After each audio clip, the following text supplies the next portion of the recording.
شروع اللہ کا نام لے کر جو بڑا مہربان نہایت رحم والا ہے۔ بھلا تم کو ڈھانپ لینے والی یعنی قیامت کا حال معلوم ہوا ہے؟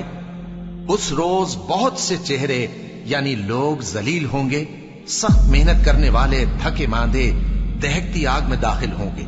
ان کو ایک کھولتے ہوئے چشمے کا پانی پلایا جائے گا، ایک سخت خاردار جھاڑی کے سوا ان کے لیے کوئی کھانا نہیں ہوگا جو نہ مفید غذا بنے اور نہ بھوک میں کچھ کام آئے۔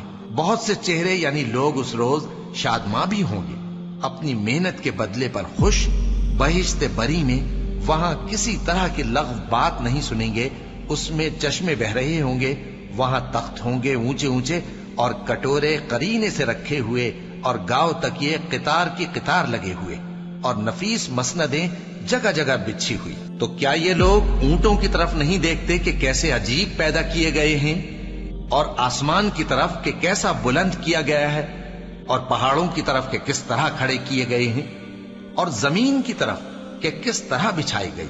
پس اے نبی صلی اللہ علیہ وآلہ وسلم، تم تو نصیحت کرتے رہو کہ تم نصیحت کرنے والے ہی ہو، تم ان پر داروغہ نہیں ہو۔ ہاں، جس نے منہ پھیرا اور نہ مانا تو اللہ اس کو بہت بڑا عذاب دے گا۔ بے شک ان کو ہمارے ہی پاس لوٹ کر آنا ہے، پھر ہمارے ہی ذمے ان سے حساب لینا ہے۔ اللہ اکبر،